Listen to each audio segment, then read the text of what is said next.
Well, we are back in Tennessee at our son and daughter-in-law's house, and we have just returned from the National HDT Truck Rally in Hutchinson, Kansas. And we had an awesome time this year and had some new presentations. Yes, it was called Multimeter 101 with our good friend Warren Pauling. He took a lot of different things and made a lot of different scenarios. Done an excellent job of explaining it, as well as others in other classes as well, or presentations. The scenarios were more as to how they pertain to us in the RV world. In the RV world, not only just the RVs, but the trucks as well. Another friend of ours, Randy's, fuel tank gauge, quit reading at half a tank. So they changed it while we were there, and he put it in the presentation, and it was actually pretty cool. You could slide it down, and it would read till it got about half, and it didn't read anymore. So there was a lot of time involved in putting all the scenarios together and all the different components that he used. And this is going to be a rather long video. So because of that, I am breaking it down into 2 parts. So today we're going to show you the first part, and then in a video later to come, in a few days, you'll be able to watch the second part. He took extra time with a couple of us and spent some one-on-one time. Which was very educational.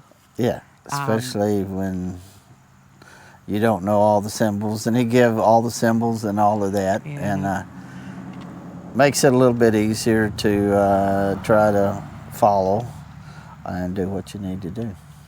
But we hope you enjoy the video, and be sure and watch the second part coming in a few days. How many have their multimeters with them on it? All right, so we're going to get a chance to go through some of these on it. How many have changed their batteries in it recently?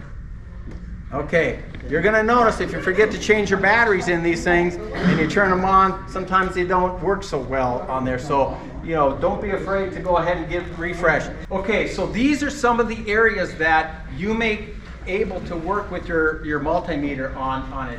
The water heaters. The water heaters run usually on your AC, which is alternating current, and DC, which is direct current. And there's ways to measure those things as they come on in that. For some of you, you may have tankless water heaters that runs on propane, but yet that still runs on DC because it has to get its information from someplace in order to function some of those solenoids and such on that. So water heaters, we'll get a chance, we've got some parts out there we'll talk about. The furnace, the same thing. It takes your thermostat, which runs on DC, and it goes ahead and it'll fire up, usually on AC on there to get that motor running. And that's how those furnaces operate. Absorption refrigerators. How many of you still have an absorption refrigerator?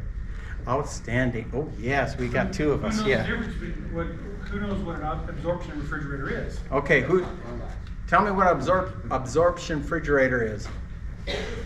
Anybody? Keep going. Yeah. They're what? You gas in it, and you heat it, and that's how it circulates. That's why you've got to beat the piss out of it, get the turkeys out of it. Okay, there's somebody who owned one and operated one for a while. And probably repaired it a few times. Yes, absorption refrigerators usually have the ability to run on propane, and they also will run on AC. You know, on there, they got a heating element that runs, and it's the whole system. Basically, you're heating up different types of chemicals in there to go ahead and create heat as it comes through with your hydrogen and your ammonia, and you got 5 ingredients usually in there. But those right there, if you have some, they'll have heating elements in it. Your residential refrigerators run on a compressor. You also use some tips with your AC to check some of those. The fusing, continuity, you'll get a chance to look at it. Air conditioners. A lot of you will end up working with capacitance. We got capacitors out there because what happens with your air conditioners after they get strained as such on there, all of a sudden you'll hear this hum when you want cooling, and you'll hear a hum going on, but you'll feel no cooling. You'll feel nothing going on there.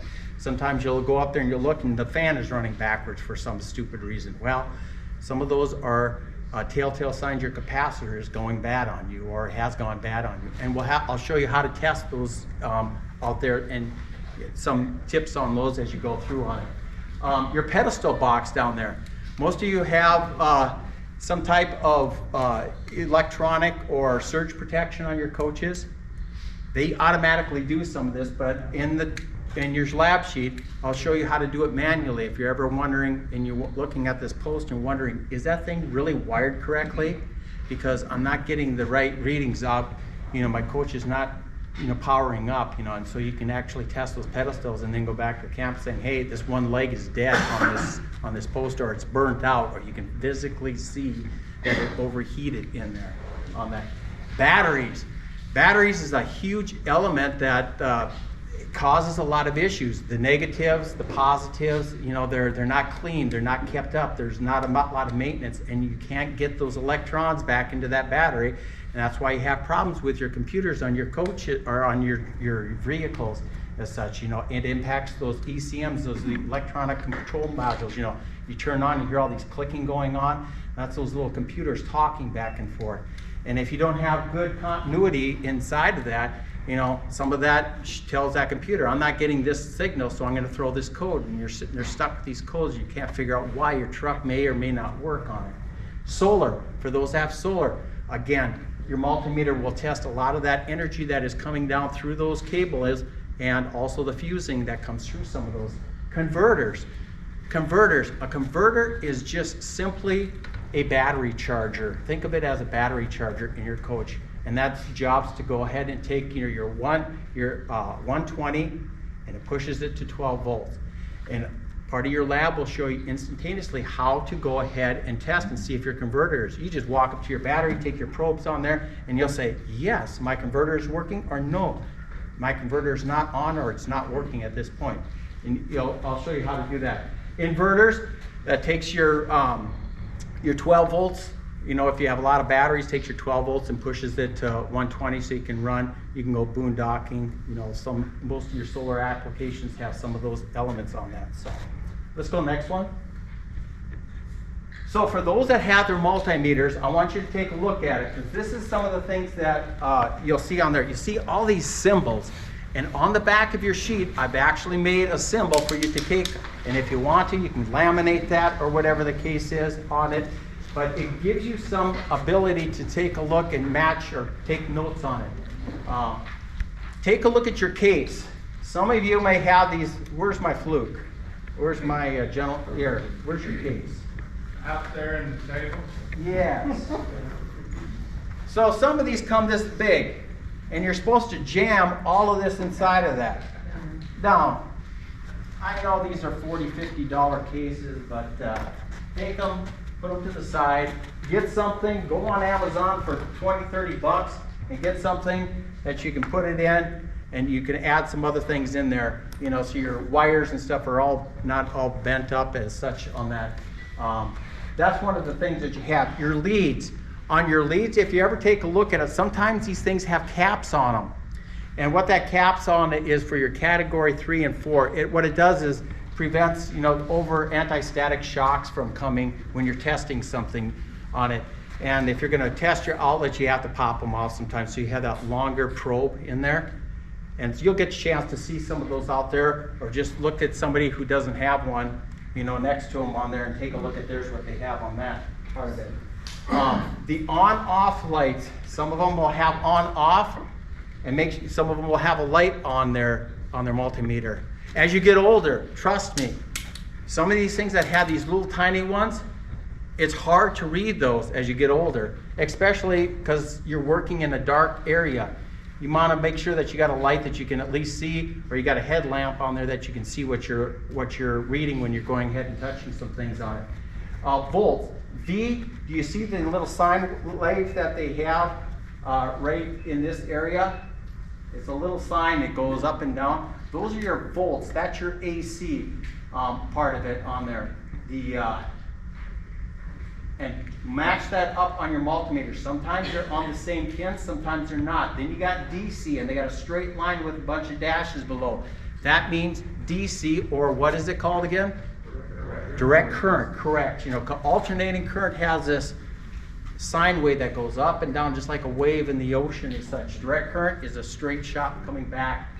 Ohms, see that little horseshoe? Find ohms on your meter there. Take a look at it. Sometimes you might have to put a function button to get it. Sometimes you just have to turn your dial all the way over to find those areas on there. Continuity. How many of you have hearing aids? Oh, you're gonna love continuity when you're out there, because these things, when they start screaming, the people that wear hearing aids, it makes it so pleasant to listen to. So I apologize up front on that, because some of these things are really loud. But continuity, what it is, you're testing from one end of a wire to another end of a wire, or a circuit from one end to the other, and it tells you if there's a clear travel of electrons that can go through that, and if the wire is good or bad. If there's a break in it, you'll get what? Nothing. You'll get nothing. If you have a digital, you'll get OL. What does that mean? Open lead, out of luck, out of limits. Yeah, there's a lot of folks that, go ahead and make their, OL, it's not working correctly on that. So when you get into capacitance, we're going to test some of those. It's this symbol, see that? It's got a little kind of a straight, and then it's also got a curve on it. Those are capacitance, and they measure it in micro, nano, and picofarads and all this. And those things you really don't have to worry about. We'll set the ranges on them, but capacitance you'll use like with the air conditioners with a capacitor, so you can go ahead and measure and see if it's good. I'll show you an example. Some of them have temperature. You can actually plug in a probe in the bottom of them, and you can actually measure the temperature, the ambient temperature. Amps, you got your amperage, big A. Take a look on some of them, you'll see a big A on there. That's your amps. And on some of your older style or the analog type, this is a key point. There's fuses in some of these that you have to move your plugs. You got multiple plugs and you got some extra center holes in there that say A or something on there. You might have to move that red plug over into that. There's a reason for that, because there's a little fuse inside of there on that. And if you're not paying attention, you're measuring amps and you turn that dial, you blow through that fuse. I don't know how many times I had to undo mine, open it up in the back, change the fuse, because I blew through, I put too much amperage, through that fuse, when I should have turned the thing off or just connected it first and then turned the thing off on it. But they have little fuses, the bottom line on it. If you get digital ones, a lot of the times that they'll already, or the newer ones, they have fuses built in, electronic chips inside of there that divert some of that problem, that issue. Hertz, that's some of those things. If you get into it, I don't usually use most of it in the US. We're running on 60 cycles per minute, on it. If you ever go into RVing over in Europe, you're going to see that you're on 50 cycles, usually over in Europe and such, but it measures it. Your common is your black lead. So if you take a look at yours, wherever your black lead is plugged into, that you will usually go into your common on your multimeter. Hold. Some of you will have hold signals. What that does is it just holds the current reading that you have on there. It'll just, so you can reference back on it. NTCV, for your non-tact voltage, it beeps. So if you're going around and you're trying to find electricity, some of these, Southwire has some of them right here in the front of their amp pumps. You can wave it by and it goes beep, and it tells you that circuit is live. Some folks also have the pen lights. I got some of those out there. Exactly, there you go, right there. They're pen style, and you can just go ahead and push the button, and if it finds something, it'll go ahead and you'll light up green and stuff, and hear it as it gets closer. Hear that? It turns red. It goes from green to red. That means that circuit is live. So you got to remind yourself to go back and turn off electricity when you're playing with some of this stuff on that. Auto range. Some of them will automatically auto range, moves the decimal point over for you. The minimum and maximum. That's kind of a good product on these, because they'll tell you what the maximum draw is as you're going ahead and working on it. So when you're starting a piece or a motor up, sometimes they'll go ahead and measure it.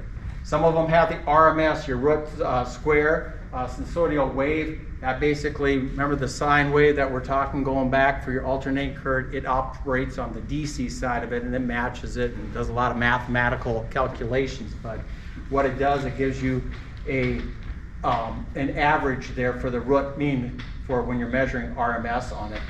The biggest thing that a lot of these, when you're moving from the old style to the new style, is the amp clamp, and that is a tremendous benefit on it. So if you got an amp clamp, you'll see that readily how easy it is to measure amperage on something by just putting your wire and clamping it.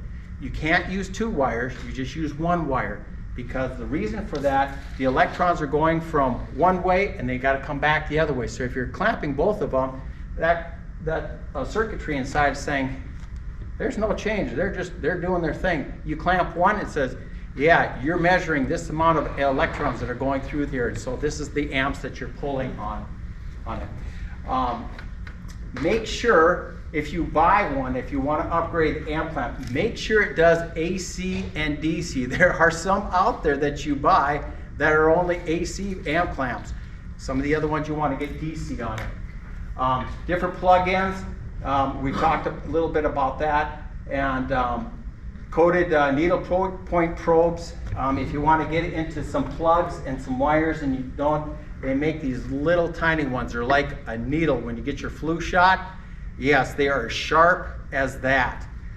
Very, very, very, very strong, and they're made to get into small places on there. They just fit on the end of your probes on that part of it. And when you order them from Amazon, brace yourself. Who has them? How much did you pay? I don't remember, it's been a while ago. These right here, these are 40 bucks. You know, so are they needed? Only if you're getting into the electrical part of it. Light meter versus a multimeter. Somebody's saying, well, I got a light meter. Absolutely use it. Multimeter will work on some of things. How many own Dometic air conditioners on top of their roof? Guess what? Even in the manual, when you're working with the Dometic air conditioners, they recommend that you have a 12-volt light bulb plugged into a socket with test probes that you can test it, because it runs phantom energy through there. Coleman doesn't have that problem. You just take your multimeter and plug it in. But Dometics, you can get phantom, and it can fool all your multimeters as you're testing them and such on there. So you have a test? I do. So I have a test. It's really not a test more than a question so that you can learn what you're doing. And the stations are set up so that I can test what it is and answer my questions and start to learn why the answers are coming out how they are. Cool. Yes. Checking to make sure. Look, let me take a look at anything Yeah, going on no. in there. Nope, 0. You wet your fingers. Is it checking, Randy? Oh, yours has got the clamp on it. You got it. 9.73. That's a 9-volt battery. Yep. Yeah. What was it getting? I mean, 9.73. well, I don't really have. 9.73.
Yeah, absolutely. You're videoing this, Are correct? you getting your test done? No, I'm doing a refresher. It's very fresh, I'll tell you that. Actually, this is great. This is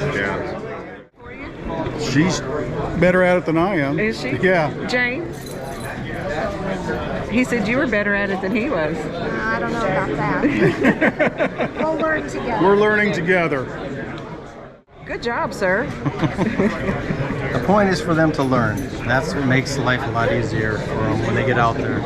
Out on the road by themselves. And there's always other individuals that are out there. But that- Ricky has your phone number.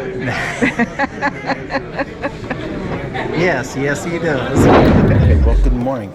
Today what we're going to do is walk a little bit through with a couple of individuals on how to use multimeter and the ability to utilize this within the RV environment.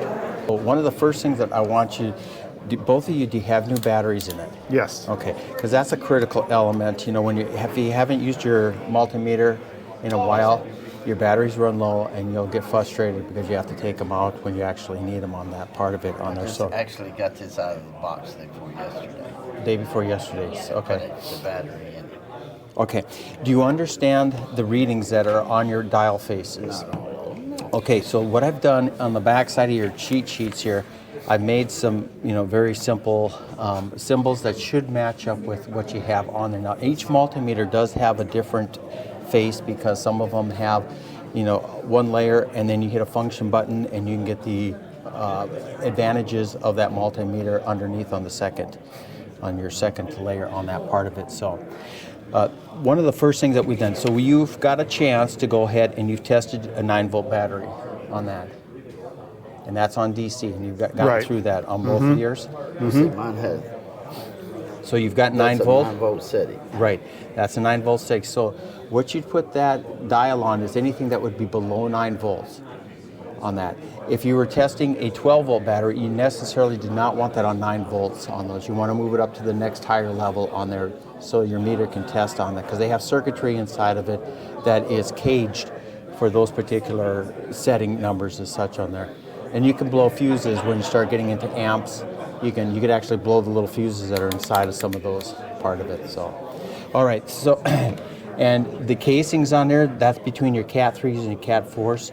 So these come on, when you're starting to deal with higher electricity, so the arcing doesn't come across. That's why they have these special ones on. If you're testing 110 volts in outlets, to see if an outlet's working, if you don't have one of the plugs, you'll have to take these off. So don't lose those, in case you're starting to work with higher energy levels and such on that.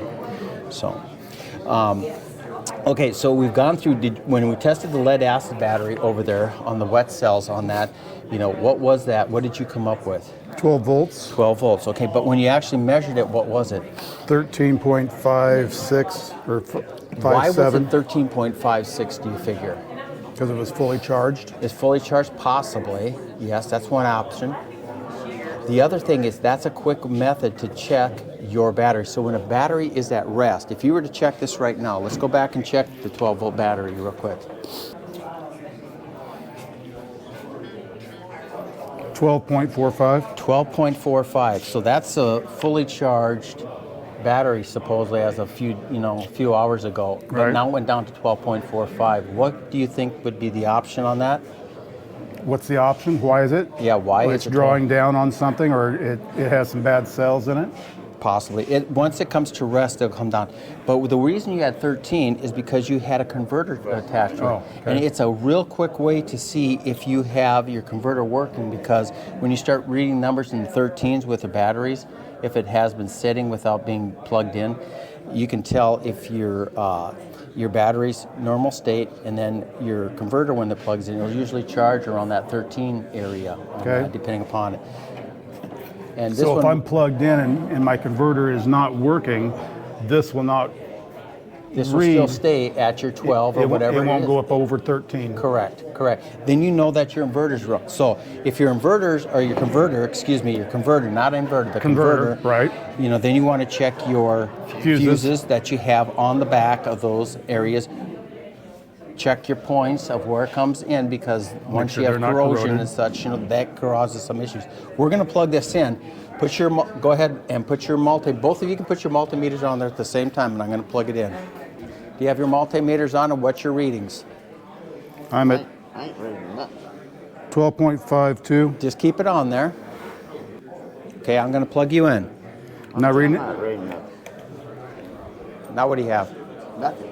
I have 13.49. Do you see now when the converter? But he doesn't have I don't have anything. anything. Okay. You got to push yours in all the way. Okay. These have got to be seated all the way down on there, so it comes in there. 13.65. So I'm going to unplug it again, and that way you can see it on yours on that part of it.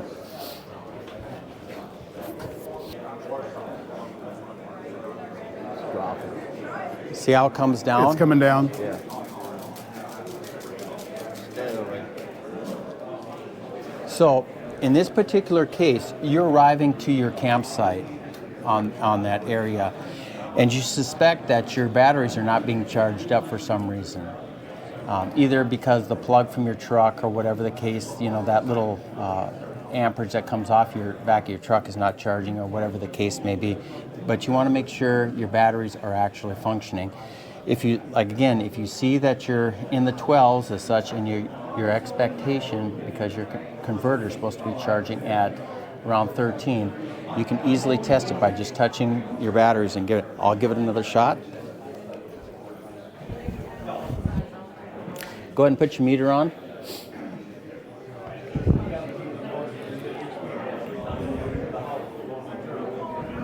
You ready? Yeah. Jumped 60 just as soon as it was plugged in. Yeah.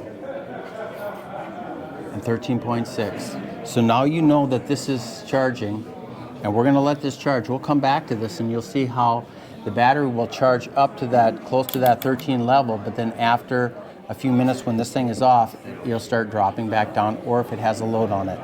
Now the second thing is, if you're wondering about how to test the battery, Which is where You I have think a I load stopped the tester. other day, because we had Correct. so many people out here or over there. and we can load test on. And what a load tester does, it's you go ahead and you take a look at the battery. If you're in 12 volts, you use the bottom. You hook it up to your positive and your negative terminal, and we'll unhook the battery, the converter Go here. ahead and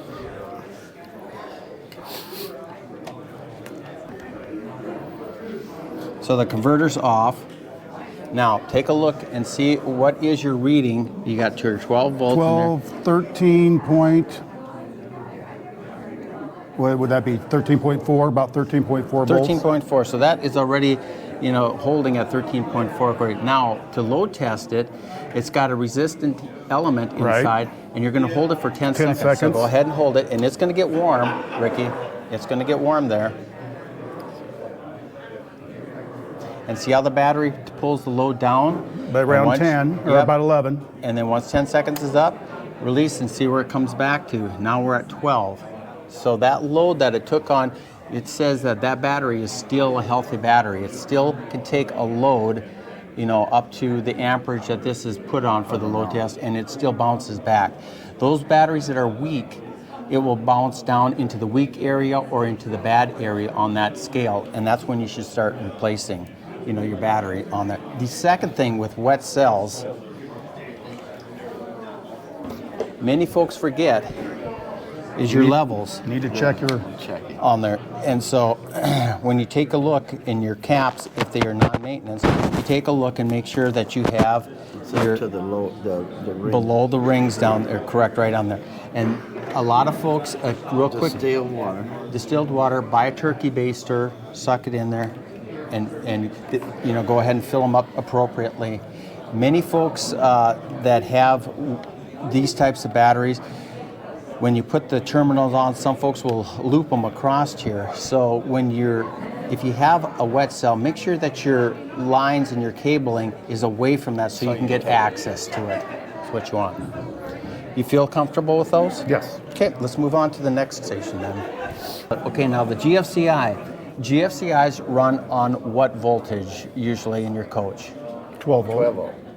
GFCIs. Oh, the GFCI, 120 volt. 120 volt Right. in your electricity on it. So So we're going to go over here to our mock-up that we have here for our GFCI on here. Now, this one right here, we have our GFCI. It's got a master, you know, basically a slave, Right. for simplistic terms on it. So this one is tied in with this GFCI on that. So see if our fan works right now. We'll use this, so go ahead and turn your fan on. See if that turns on. So we have electricity. We know we have electricity on that part of it. If we didn't have electricity, you can go ahead and check. trip it? Yep, you can go ahead and trip it. Turn it on. And do you have power coming into it? Okay. The reason that you don't have power, because it is slaved to this, you know, the load is slaved off of this GFCI. Once you restore that connection, you know, it will allow that to go ahead and operate. I think all of my GFIs are tied together. They may be tied together on, So on one trips, they're all trips. Yes, that's very possible on that. Manufacturers, the reason for a GFCI is got to be within 3 feet of water, and all your outdoors ones should be GFCI'd, correct, because you're outdoors in the environment on that part. One of the things that we'll do with your meters, if you change it over to 120, you can measure what they have for voltage in these. Always put your negative, and this is where you might have to take off your prongs as such, you know. There's other options on there, but if all that you have is a multimeter, you can put your black into the neutral, which is usually your larger slot. Do that, you know, always first. Then put your red into the smaller slot, and it should read. Make sure that you are on volts. This is volts on there, and go above, because you know it's going to be 120. So always go the next level above. So that's 200 on his meter. Yours has 200. So since I've got this trip, will you get any readings on it? I should not get any readings if I'm tripped. Let's find out. What is your reading? Nothing. Nothing. Okay. Let's try with Rickey's. Probably gonna have to take these off. Yes, you'll have to take your shields off.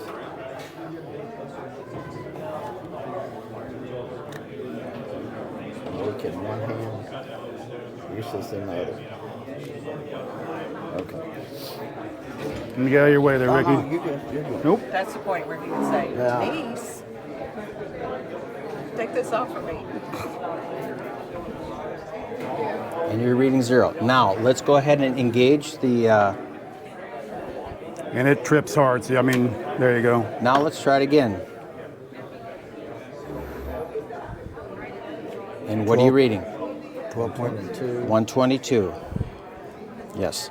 So you know that this is and this fan should start operating again too once you turn it on. So how much is it going to drop with the fan? How much is it going to drop? Turn it on and watch it turn on as it goes through. Okay, I'm going to turn it off. Okay, now turn it on. Okay, now I'm turning it on. See how it drops down? Right. And then it comes back. I'm back down to 0 now. Well, it's... Wiggle your, there you go. No, there we go.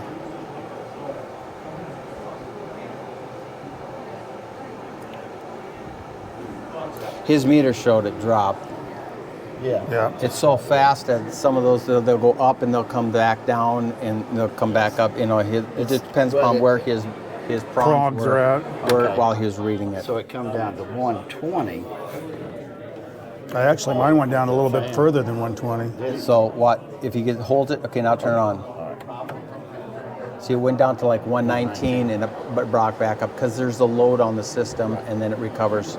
My question is, why is mine reading 120 when his was reading 122? Is it just because of the difference in the multimeters? Difference in multimeters, difference in some of your cabling size, your points, if they're clean, the connection points that you have. You know, there's so it's in that 120, Yes. since you know it's supposed to be 120 volt. If you take a look and you put mine in, Put this hot dog in.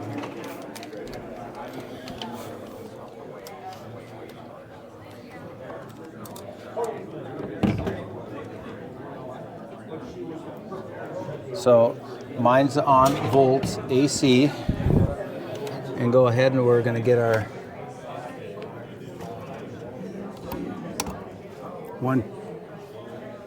You had 122 something, 122.5. So, okay, now go ahead and turn it on all the way. See, it drops down to 121.8. So yours didn't even drop below 120. No, it all depends upon, you know, what you have for and how fast your load is. So if you take this in, I turn it on real fast, 122.4,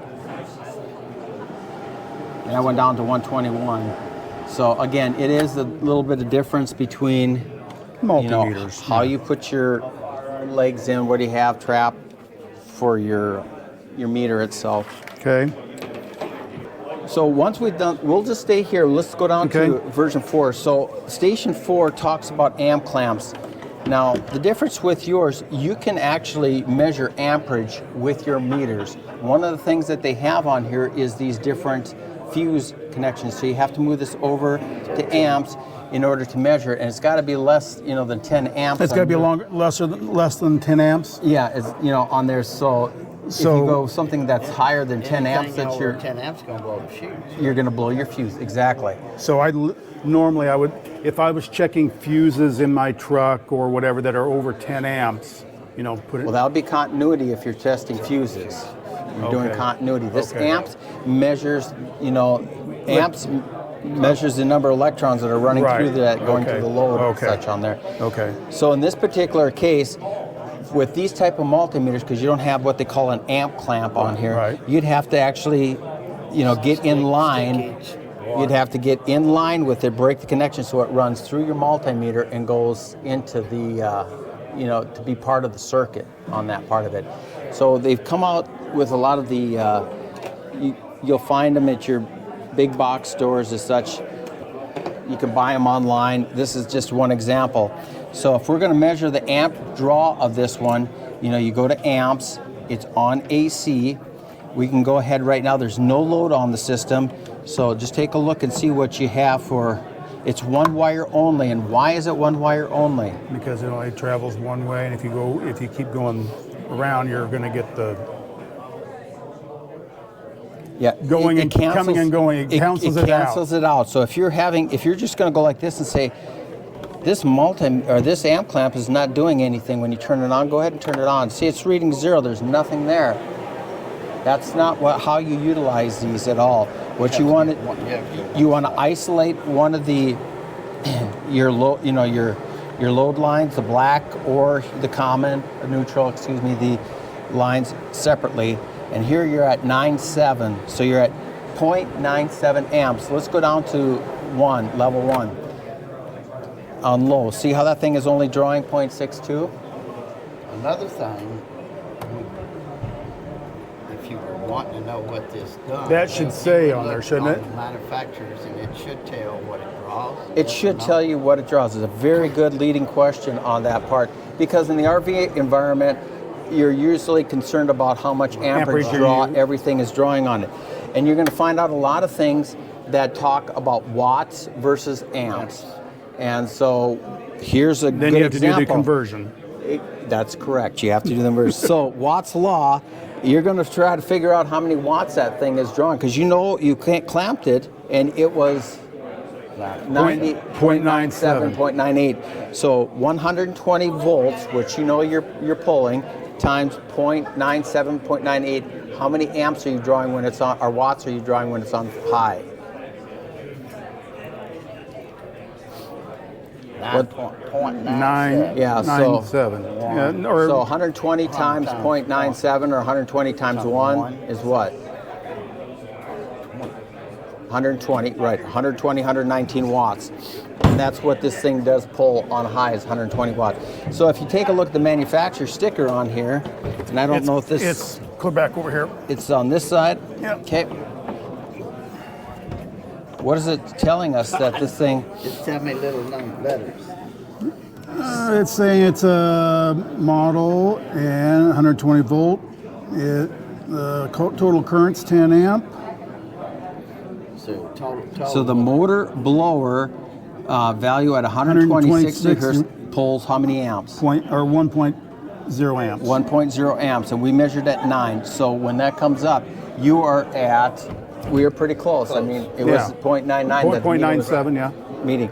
So we know that this thing will do 120, or if you're measuring watts, it's 120 watts when the thing's on open. Or Less than 1 amp. I don't even remember how many amps that thing was blowing at one. I don't even remember now. We've very rarely done it. That's what I've tried to explain to her. There's like 2 or 3 things that we can't run all 3 of them at the same time. Right. So here's another thing. This is pulling how many amps? 1 amp. Oh, what is your outlets and your circuit breaker that you have plugged into? How many amps are they running for a GFCI usually?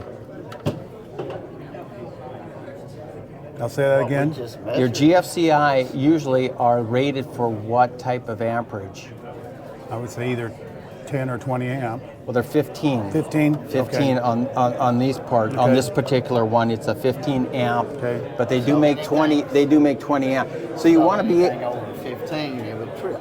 right. So when you start plugging in your skillets and you start plugging in all these heavy appliances into these, and you're running Blow them all at the dryers. same time, Yes. you're going Definitely to blow dry. blow dryers. Blow dryers are That's part of the nasty. cooking. I get it. Yes, blow dryers are part of the cooking environment. No, blow dry. They're cooking your hair. Oh, that's what it's doing. And the curlers. So that's why you're blowing. That's why you're blowing it. So when you start talking blow dryers, they usually come in 1,500 watts. Remember, they're usually measured in watts because they have them written on the side. I'm a 1,200. I'm a 1,500. So you can start. 15 amps. Well, no, you got to take. You use your watts. So if it's 1,500 watts, and you divide that by 120. You can start getting, the number of amps that it's pulling on that. So when you use Watt's law and such, you can start measuring and how much load that you're putting on that circuit before it goes ahead and it'll blow. 12.5. Okay. 12.5. So 12.5 on a 15 doesn't give you much. That's more than a blower. That's more than this blower is. Right. Yes. Because this is only 120 watts. You're adding another zero. For those 1,200 watts or those 1,500 watts, you're adding another zero to that, and that's really pulling a lot of energy. So get me one of those and I'll dry my hair with it. So here's another thing that you can do with your circuits on there. When you have your, you can turn and label every one of your outlets. What I do is go ahead and I put a little label maker on there. And then I will go ahead and use a tester. When you plug in to see if your circuits, I'll plug that in, and I go ahead and I identify every one of my outlets to make sure that they're on what leg of that circuit. So when my wife goes ahead and wants to plug in a lot of different areas, circuits may be right next to each other. Some of them are on the same circuit, but usually on our coach, they have like number 17 is this outlet, number 21 or whatever is this outlet over here. And so she has the opportunity to plug into 2 different skillets and it won't blow. Leg on one side. Correct. So how do you do that? So Do you just trip a breaker? What I do is, those that you plug in, I have Oh, the light circuit meters? tester, Okay. circuit testers. I plug those in and then I go around and I find every one of them that, I turn the other ones off or whatever. Okay. And then I figure it out, and once I get, they also make line sensors. You can buy the kit, so you just hold it up there and it sends a tone, and they'll tell you exactly what circuit. Those are a little bit more expensive, but it's easier just to plug in one of the testers in there and get your label maker and find out which ones are on there. It's that simple on that part of it. So you understand the amp clamp. If you're going to work in the RV environment as such, I would recommend, I'm not telling you to get this type, I'm just recommending, there's many that are out there. The key element is make sure it works on AC and DC. Don't buy a amp clamp necessarily that doesn't run if you're going to be playing with AC and DC quite a bit. Make sure that you have that availability or that option for yourselves to measure both. Okay? In our next video, Warren will demonstrate how to check water heater elements, testing fuses, cameras, and other devices. Warren also has a display of lights and shows us how to detect lighting issues. And he demonstrates how to check the electric drum brakes on our rigs. So do stay tuned and watch part 2, which will be coming in a few days. And we just want to say thank you to all of you who have been following us along on our journey as Rickey and I are soaring together and living life in different places. Thanks for watching.